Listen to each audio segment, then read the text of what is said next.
Hi hi hi hi. ಇವತ್ತೊಂದು ಕತೆ ಹೇಳಕ್ ಆ ಕತಿ ಬರ್ದವ್ರ ಜಮೀರ್ ರೀತಿ ಗುರುಗಳು, ನಮ್ಮ ಗುರುಗಳು ಸರ್. ಕತೆ ಹೇಳಕ್ಕಿಂತ ಮುಂಚೆ ಈ ಕತೆ ನಿಮ್ಗೆ ಏನಾದ್ರು ಇಷ್ಟ ಆದ್ರೆ ಶೇರ್ ಮಾಡಿ, ಲೈಕ್ ಮಾಡಿ, ಸಬ್ಸ್ಕ್ರೈಬ್ ಮಾಡಿ. ದಯವಿಟ್ಟು ಯಾರು ಮಾನಸಿಕ ಅಂತ ಹಚ್ಕೋಬೇಡಿ. ಯಾರು ವೈಯಕ್ತಿಕವಾಗಿ ಯಾರಿಗೂ ಬೇಮಾರಿ ನಾನು ಹೇಳಕ್ ಗೊತ್ತಲ್ಲ ಕಥೆನ ಅಷ್ಟೇ. ಹೇಳೋ ಒಂದ ಉದ್ದೇಶ ಈ ಕತೆ ಹಿಂದಿರೋ ಒಳ್ಳೆ ಅಂಶವನ್ನು ತಿಳ್ಕೊಂಡು ನಮಗೆಲ್ಲ ಗೊತ್ತಾಗೋಯ್ತು. ನೀವು ಆ ಕತ್ತಿಲಿದ್ದ ಒಂದು ಸ್ವಲ್ಪ ಒಳ್ಳೇದಾದ ಸಾಕನ್ನ ನನ್ನ ಉದ್ದೇಶ. ಹಾಗಾಗಿ ನಾನು ಹೇಳಕ್ ಕುಂತೀನಿ. ಅದಾದ್ಮೇಲೆ ಈ ಕತೆ ಇಷ್ಟ ಆದ್ರೆ ಅದ ಇರ್ತಲ್ಲ, ಶೇರ್ ಮಾಡಿ, ಲೈಕ್ ಮಾಡಿ, ಸಬ್ಸ್ಕ್ರೈಬ್ ಮಾಡಿ. ನಮ್ಮಂತ ಸಣ್ಣ ಕಲಾವಿದರನ್ನು ಬೆಳೆಸಿರೋ ನಿಮ್ಮ ನನಗೆ ಕೇಳಕ್ ಕುಂತಿದ್ರಿ. ಟೈಮ್ ವೇಸ್ಟ್ ಮಾಡಕ್ಕೆ ಕತ್ತಿಗೆ ಬಂದ್ಬಿಡ್ತೀನಿ. ಇದು ಆಕ್ಚುಲಿ ಚೆನ್ನಾಗಿರೋದು. ಒಂದು ಹಳ್ಳಿ ಒಳಗೆ ಒಬ್ಬ ಹುಡುಗ ಜಗ್ಗು ಮಾತಾಡ್ತಿದ್ದವ. ಹೆಂಗು ಮಾತಾಡ್ತಿದ್ನ ಅಂದ್ರ ಅವ ಏನು ಮಾತಾಡ್ತಿದ್ದ, ಏನು ಇದು ಮಾಡ್ತಿದ್ದ ಅನ್ನೋದ ಗೊತ್ತಿಲ್ಲ. ಅವ್ನು ಪ್ರತಿಯೊಂದು ಆ ಲೆವೆಲ್ ಮಾತಾಡ್ತಿದ್ದ. ನನ್ನ ಮಗ ಪಾಪಿ, ಲೋಫರ್, ಚಂಡಾಲ, ಥರ್ಡ್ ಕ್ಲಾಸ್ ನನ್ನ ಮಗ. ಏನಿವಾಗ ನಿನಗೆ ಅವ್ನು ಎಲ್ಲರೂ ಮಾಡ್ತೀನಿ ಮಲ್ಲ ಅಂತಿದ್ರು. ಜಗ್ಗು ಮಾತಾಡ್ತಿದ್ದ. ಎಷ್ಟೋ ಸರಿ ಅವ್ನು ತಪ್ಪು ಮಾತಾಡಿ ಹೊರ್ತಾನ ತಿಂದಾನ. ಹಿಂಗೆ ಮಾತಾಡೋದ್ನಾಗ ಅವ್ನು ಯಾರೋ ಒಬ್ರು ಹೇಳ್ಬಿಡ್ತಾರ, ನೀನು ದೇವರಲ್ಲಿ ವರ ಪಡ್ಕೊಂಬ, ಜ್ಞಾನ ಮಾಡಿ ವರ ತೊಗೊಂಬ ಅಂತ. ಆ ಹುಡುಗ ಅವ್ನ ತಲೆ ತುಂಬ್ಕೊಂಡು ಜ್ಞಾನ ಕುಂದಿರ್ತಾನ. 4-5 ವರ್ಷ ಜ್ಞಾನ ಆದ್ಮೇಲೆ ದೇವ್ರ ಪ್ರತ್ಯಕ್ಷ ಆಗಿಬಿಡ್ತಾನೆ. Congratulation brother. ದೇವ್ರ ಪ್ರತ್ಯಕ್ಷ ಆಗಿ ನಿನ್ಗೆ ಏನು ವರ ಬೇಕು ಕೇಳು ಅಂತ. ಅಬ್ಬಬ್ಬಬ್ಬ ಲ್ಯಾಟ್ರಿ. ಆ ಹುಡುಗ ಮತ್ತಿನ ಮನೆ ಕೇಳ್ತಾನ, ನಾನು ಏನೇ ಕೇಳಿದ್ರು ಆ ಥರ ಆಗ್ಬೇಕು. ಅಂದ್ರೆ ನಾನು ಇವತ್ತು ಒಂದು ಪ್ರಾಣಿ ಬಯಸಿ ಒಂದು ಪ್ರಾಣಿ ಆಗ್ಬೇಕು, ಇಲ್ಲ ಒಂದು ಪಕ್ಷಿ ಬಯಸಿ ಪಕ್ಷಿ ಆಗ್ಬೇಕು. ನಾ ಏನು ಬಾಯಾಗ ಹೇಳ್ತೀನಿ ಆ ಥರ ನಾನು ಆಗ್ಬೇಕು ಅಂತಂದು ಹೇಳ್ಬಿಡ್ತಾನೆ. ಅದಕ್ಕೆ ದೇವರು ತಥಾಸ್ತು ಅಂತಂದು ವರ ಕೊಡ್ತಾನೆ. ಅದು ದೇವ್ರ ಇನ್ನೊಂದು ಏನಂತಂದ್ರೆ, ನೀನು ನಿನ್ನ ಬಾಯಾಗ ಯಾವ ಪ್ರಾಣಿ ಹೆಸರಿಲ್ಲ, ಯಾವ ವಸ್ತು ಹೆಸರು ಅಂತ ಆ ವಸ್ತು ನೀನು ಹಾಕಿ.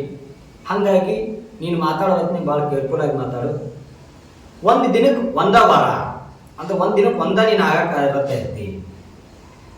ಇವತ್ತು ನೀವು ಒಂದು ಪ್ರಾಣಿ ಅಂತಂದು ಆ ಪ್ರಾಣಿ ಹೆಸರು ಅಂದ್ರೆ ಅವತ್ತು ಹಗಲೆಲ್ಲ ನೀವು ಪ್ರಾಣಿಯಾಗೇ ಇರಬೇಕು ಅಂತ ದೇವರು ವರ ಕೊಟ್ಟು ಹೋಗ್ಬಿಡ್ತಾನೆ. ಈ ಒಂದು ಅದ್ಭುತವಾದ ಕ್ಷಣಕ್ಕೆ ಭಾರತವೇ ಸಾಕ್ಷಿಯಾಗಿದೆ. ಇವನು ಕುತ್ತಿಗೆ ಬಂದ್ಬಿಡ್ತದೆ, ಒಟ್ಟ ಮಾತಾಡೋದಿಲ್ಲ ಅವನಿಗೆ. ತಾನು ಏನು ಹೇಳ್ತಾನೆ ಅದು ಹಾಕೋಣ ಅನ್ನೋ ಉದ್ದೇಶ ಸುಮ್ಮನೆ ದಾರ್ಯಾಗ ಬರ್ತಾ ಇರ್ತಾನೆ, ನಡ್ಕಂತ ಬರ್ತಾ ಇರ್ತಾನೆ. ಸಡನ್ಲಿ ಒಂದು ಹಂದಿ ಆಟ ಬಂದ್ಬಿಡುತ್ತೆ. ಬಾರೋ ಅಪರೂಪದ ಮುಳ್ಳಂದಿ. ಹಂದಿ ಆಟ ಬರತ್ತೀವಿ, ಇವ್ ಕಾಲಾಗ ಹಂದಿ ಬರತ್ತೀವಿ. ಹೇ ಹಂದಿ ಅನ್ನೋದು, ಏ ಹಂದಿ ಅನ್ನತ್ರಿ ಇವ ಹಂದಿ ಆಗಿಬಿಡ್ತಾನೆ. ಅಯ್ಯೋ ಈ ನರ್ಕ ನೋಡಕ್ ಆಗ್ತಿಲ್ಲ. ಹಂದಿ ಆಗತ್ರಿಗೆ ಏನು ವಿಚಾರ ಮಾಡ್ಕೊಂತ ಕುಂದಿರ್ತಾನೆ ಹಂದಿಯಾಗಿ. ಅವಾಗ ಇವ್ ತಲೆ ಒಂದು ಐಡಿಯಾ ಬರ್ತಾನೆ. ಇವತ್ತು ಹೆಂಗಾದ್ರೆ ನಾನು ಹಂಗೆಲ್ಲ ಹಂದಿಯಾಗಿ ಇರ್ಬೇಕು. ನಾನು ಇಷ್ಟು ವರ್ಷ ಊರಾಗಿಲ್ಲ, ನಮ್ಮ ಊರಿಗೆ ಹೋಗೋಣ. ಊರಾಗ ನನ್ನ ಬಗ್ಗೆ ಏನೇನು ಮಾತಾಡ್ತಾರೆ ಜನ, ನಾ ಊರಾಗಿಲ್ಲಲ್ಲ, ನನ್ನ ಬಗ್ಗೆ ಒಳ್ಳೇದು ಮಾತಾಡ್ತಾರೆ, ಕೆಟ್ಟದ್ದು ಮಾತಾಡ್ತಾರ, ಕೇಳತ್ತೇಳಿ ಅಂತ ಹಂದಿಯಾಗಿ ಊರಾಗ ಬರಾಕ್ ಕುಂದಿರ್ತಾನ. ಇನ್ನೇನು ಊರ್ ಸೆನಿಗೆ ಬರ್ತಾನ, ಹೊಟ್ಟೆ ಹಸ್ಬಿಡ್ತಾನೆ. ಹೊಟ್ಟೆ ಹಸತ್ರಿಗೆ ಹಂದಿ ತಿನ್ನೋದು ಹೊಲಸಲ್ಲ, ಮತ್ತೆ ತಿನ್ನಬೇಕು. ಯಾಕಂದ್ರೆ ಹಂದಿ ಜಾತಿ ಅದಲ್ಲ, ತಿನ್ನಕ್ಕೆ ರೆಡಿ ಆಗ್ಬಿಡ್ತಾನ. ಇನ್ನೇನು ಮಾಡೋಣ, ಹೊಟ್ಟೆ ಹಸತೈತಿ, ಹುಡುಕ್ತಾನ ಎಲ್ಲಿ ಏನು ಸಿಗಂಗ ಇಲ್ಲ. ಸರಿ ಬಿಡ ಅಂತೇಳಿ ಊರ ಹತ್ರ ಬರತ್ತೀವಿ, ಹೋಗೋದು ಹೊರಗಡೆ ಕುಂದಿರ್ತಾನೆ.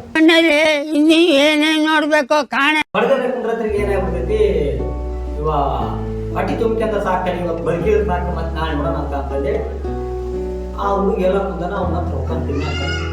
ಹೋಗತ್ರಿಗೆ ಹಂದಿ ಬಾಯಿ ಆ ಹುಡುಗನ ಮುಕ್ಳಿಗೆ ಬಡಬಿಡ್ತೈತಿ. ಹುಡುಗ ಬಿದ್ದುಬಿಡ್ತಾನೆ. ಗುಳ್ಳತ್ರಿಗೆ ಹುಡುಗ ಗೊಳೋ ಅಂತ ಆಳ ಶುರು ಮಾಡಿಬಿಡ್ತಾನೆ. ಗೊಳೋ ಅಂತ ಆಳ ಶುರು ಮಾಡತ್ರಿಗೆ ಅವ್ನ ತಂದೆ ತಾಯಿಗೆ ಅಲ್ಲಿಂದ ಸುತ್ತಮುತ್ತದವ್ರು ಹಂದಿ ಹುಡುಗನ ಕೆಡವಿತ್ರಿ ಅಂತಂದೇಳಿ ಬಡಗಿ ತಗೊಂಡು ಹಂದಿನ ಹೊಡ್ಯಾಕ ಬಂದ್ಬಿಡ್ತಾರ. ಕೆಲವೊಂದು ಕಲೀಲಿ ಹೊಡಿತಾರ, ಕೆಲವೊಂದು ಬಡಗಿ ತಗೊಂಡು ಹೊಡ್ಯಾಕ ಬಂದ್ಬಿಡ್ತಾರ. ಯಪ್ಪ ಇವ್ರು ನಮ್ಮ ಸಾಯಿ ಹೊಡಿತಾರಪ್ಪ ಅನ್ನೋದು ಹಂದಿ ಓಟ ಶುರು ಆಯ್ತು. ಓಡ್ತಾ ಓಡ್ತಾ ಓಡ್ತಾ ಇನ್ನೇನು ದಾರಿ ಹತ್ರ ಫುಲ್ಲು ಓಡಿ ಬರ್ತಾ ಅಲ್ಲಿ ಒಬ್ಬ ಫೋನ್ಯಾಗ ಮಾತಾಡ್ಕೊಂತ ಬೈಕ್ನಾಗ ಬರಕ್ಕೆ ಫೋನ್ಯಾಗ ಮಾತಾಡ್ಕೊಂತ ಬೈಕ್ನಾಗ ಬರತ್ತಿಗೆ ಹಂದಿ ಹೋಗಿ ಬೈಕ್ ಇದು ಆಗ್ಯಾಬಿಡ್ತಾ. ಹಂದಿ ಹೊಂಟತೈತಿ, ಬೈಕ್ ಬಂದು ಇಕ್ಕಿ ಹೊರಬಿಡ್ತೈತಿ, ಬೈಕ್ನಾಗ ಬಿದ್ದು ಬಿಡ್ತಾನೆ. ಗುಳತ್ರಿ ಸುತ್ತಾರ ಜನ, ಅಯ್ಯೋ ಅಯ್ಯೋ ಹಂದಿ ಅವ್ನು ಕೆಡವಿತ್ಲಿ ಅಂತಂದು ಅವ್ನು ಕರ್ಕೊಂಡು ದವಾಖಾನೆಗೆ ಹೋಗಾರ. ಅವನ ಇದು ಡೇಕೇರ್ ಮಾಡ್ತಾರ. ಹಂದಿನ ಯಾರು ಕೇರ ಮಾಡೋರು. ಹಂದಿ ಹಳ್ಳಿ ಹೋಗಿ ಕೆಡವಿತ್ಲಿ, ಆ ಹಂದಿ ಏನಾಗಬೇಕು, ಚರ್ಮ ಗಟ್ಟಿ ಇದ್ದಂದು ಹೊಡೆಯಲಿ ಹಂದಿನ ಅಂತಂದು ಅವರು ಹೊಡ್ಯಾಕ ಶುರು ಮಾಡಿರ್ತಾರೆ. ಹಂದಿ ಏಯಪ್ಪ ನಾ ಸತ್ತಿಲಿ ಅಂತ ಮುಂದ್ಕತ್ತ ಓಡಿ ಬರ್ತಾ ಒಂದು ಕಂಪೌಂಡ್ ಕಾಣ್ತೈತೆ ಮನೆ ಒಳಗೆ. ಕಂಪೌಂಡ್ ಒಳಗೆ ಓಡಿ ಹೋಗ್ತದೆ ಹಂದಿ. ಒಳಗೆ ಓಡಿ ಹೋಗ್ತಾ ಒಂದು ಕಂಪೌಂಡ್ ಗೇಟ್ ತೆಗೆದ ಕಂಪೌಂಡ್ ಒಳಗೆ ಹೋದ್ರಿ ಮನೆ ಒಳಗೆ ಓಡಿ ಹೋಗೋದು. ಮನೆ ಒಳಗೆ ಓಡೋತ್ರಿ ಮನೆ ಓನರ್, ಯಪ್ಪ ನನ್ನ ಮನೆ ಲಕ್ಷ್ಮಿ ಬಂತು, ನನ್ನ ಮನೆ ಲಕ್ಷ್ಮಿ ಬಂದ. ಅವತ್ತ ಹಂದಿ ಹಿಡ್ದಿಲ್ಲ ಮನೆ ಒಳಗೆ ಮುಚ್ಚಬೇಕು, ಸಾಯಿ ಹೊಡೆದಂದದ್ದು ಹಂದಿ ಸಾಯಿ ಬಿಡ ಕಡೆ ಆಗಿಬಿಡ್ತಾನೆ. ನಾ ಸತ್ತಿಲೆ ಹಂದಿ ಅಂತಂದೇಳಿ ಮನೆಗೆ ಇಟ್ಕಟ್ಟು ಒಲೆ ಹುಡುಗ ತಪ್ಪಿಸ್ಕೊಂಡು ಹೊಡೆದಾಡ್ಕೊಂಡು ಇದು ಮಾಡ್ಕೊಂಡು ಯಾಕೋ ಊರು ಹೊರಗೆ ಓದ್ ಬಂದ್ಬಿಡ್ತಾರೆ. ಇದೊಂದು ಬದುಕಿ, ಇದೊಂದು ಜನ್ಮವೇ, ಎಂತಹ ದುರ್ವಿಧಿ, ಇದೆಂತಹ ದುರ್ವಿಧಿ. ಊರು ಹೊರಗೆ ಓಡಿ ಬಂದ್ಬಿಡ್ತೈತಿ. ಓಡಿ ಬಂದ ಊರು ಹೊರಗೆ ಕುಂದಿರ್ತೈತಿ. ಅಲ್ಲಿ ಒಬ್ಬ ಋಷಿ ಮನೆ ಕುಂತಿರ್ತಾನೆ. ಋಷಿ ಮನೆ ಹತ್ರ ಹೋಗುತ್ತಾ ಹಂದಿ ಹೋಗತ್ತಿಗೆ ಋಷಿ ಮನೆ ಕೇಳ್ತಾನೆ, ಯಾಕೆ ಹಂದಿ ಏನಾತ, ಎಲ್ಲ ರಸ್ತೆ ಬರ್ಕೊತೈತಲ್ಲ ಏನಾತ ಅಂತ ಕೇಳಿದಾಗ ಹಂದಿ ಹೇಳ್ತೈತಿ, ಅಲ್ರಿ ನನ್ನ ಪಾಡಿಗೆ ನಾನು ಹುಡುಗ ಊಟ ಉಣ್ಣಕ್ಕೆ ಹೋದೆ ಅಂದ್ರೆ ಬ್ಯಾಡಾಗಿದ್ದು. ನಾನೇನು ಅವ್ ಊಟ ಮಾಡೋ ತಾಟ್ನೆ ಬಾಯಿ ಹಾಕಿಲ್ಲ, ಅವ್ನು ಬ್ಯಾಡ ಅಂತಂದೇಳಿ ಹಾಕಕ್ಕೆ ಕುಂತು ಉಣ್ಣಕ್ಕೆ ಹೋದ್ರ ನನ್ನ ಹಿಡಿಯಕ್ಕೆ ಬಂದು ಜೀವ ಉಳಿಸ್ಕೊಳಕಂತ ನಾನು ಓಡ್ಬಿಟ್ರೆ ಅವ ಬೈಕ್ನಾಗ ಮುಂದೆ ಮಾತಾಡ್ಕೊಂತ ಬಂದು ನನಗೆ ಡಿಕ್ಕಿ ಹೊಡೆದು ಅದು ನಮ್ಮ ತಪ್ಪ ಅಂತ ನನಗೆ ಹಾಕಿದ್ರು. ಜೀವ ಉಳಿಸ್ಕೊಳಕಂತ ಒಂದು ಮನಿ ಒಳಗೆ ಓಡುವುದಂದ್ರ ನಾವು ಹೊಲಸ್ತಿನ ಹಂದಿ ಅಂದಿವ್ರ, ದರಿದ್ರ ಅಂದಿವ್ರ, ಮನಿ ಒಳಗೆ ಓಡುವುದಂದ್ರ ಲಕ್ಷ್ಮಿ ಅಂತ ಹಿಡಿದು ಸಾಯಿ ಬಿಡ್ಯಾಕ ಬರಕ್ ಕುಂತಾರ. ನನ್ನದೇನು ತಪ್ಪೈತಿ, ನಾನೇನು ಅವ್ರ ಮನೆ ಇದು ಮಾಡಿದ್ನೆ, ಅವ್ರಿಗೆ ಬ್ಯಾಡ ಆಗಿದ್ನ ತಿನ್ನಕ್ ಹೋದ್ರ ನನಗೆ ಇಂಥ ಶಿಕ್ಷೆ ಕೊಡಕ್ ಕುಂತಾರೆ ಅಂತ. ಅದಕ್ಕೆ ಹಂದಿ ಜೀವನ ಅಷ್ಟ. ಹಂದಿ ನನಗೆ ಬೇಜಾರ ಅನ್ನೋದ, ನನಗೆ ದರಿದ್ರ ಅಂತ ಬೈತಾರ, ಹೊಲಸ್ತಿನ ಹಂದಿ ಅಂತ ಬೈತಾರ, ನನ್ನ ಕಂಡ ಚಿ ಅಂತಾರ, ಗಲೀಜ್ ಅಂತಾರ. ಆದ್ರೆ ನಾ ಮನೆ ಒಳಗೋದ್ರೆ ಲಕ್ಷ್ಮಿ ಅಂತಾರಲ್ಲ, ಇದು ಯಾವ ನ್ಯಾಯ ರೀ ಅಂತ ಋಷಿ ಮನಿ ಕೇಳಿದ್ವಿ. ಅವಾಗ ಋಷಿ ಮನಿ ಹೇಳ್ತಾನ, ಪ್ರಪಂಚ ಇರೋದ ಹಂಗ. ಒಂದು ವಸ್ತು ನಮ್ಗೊಂದ್ಸರಿ ಬ್ಯಾಡಾದ್ರ ಒಂದು ವಸ್ತು ಒಂದ್ಸರಿ ಆ ವಸ್ತು ಅಮೂಲ್ಯವಾಗಿರ್ತೈತೆ ನಮ್ಗೆ. ಅದೇ ಥರ ಜೀವನ ಅನ್ನತ್ರಿಗೆ ಮನೆ ಒಳಗೆ ಹೋಗಿರ್ತಿತ್ತಲ್ಲ ಅಂತ ಅವರೆಲ್ಲ ಗುಂಪು ಕಡೆಗೆ ಬಂದ್ಬಿಡ್ತಾರೆ.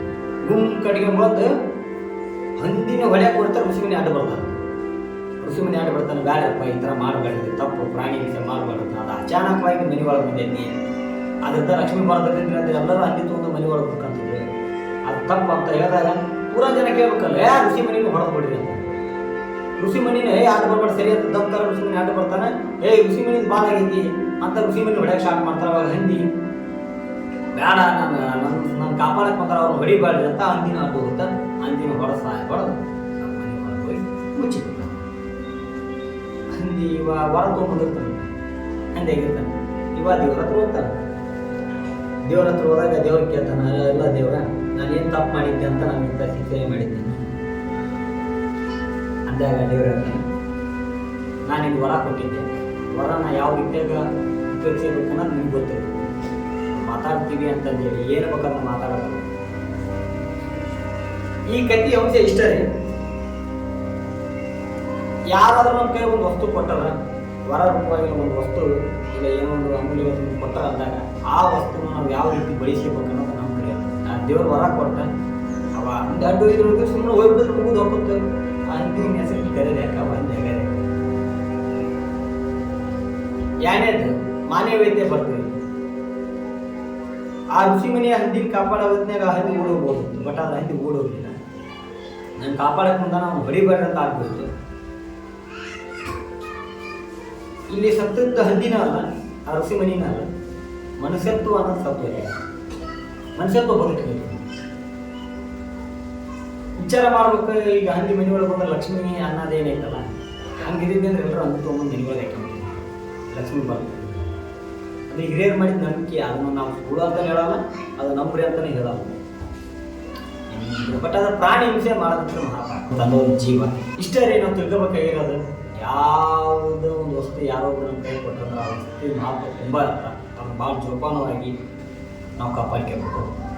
ಒಂದು ಮಾನವೀಯತೆ ದಯವಿಟ್ಟು ಮರಿಬೇಡಿ, ಯಾವುದೇ ಪ್ರಾಣಿ ಹಿಂಸೆ ಮಾಡಬೇಡಿ.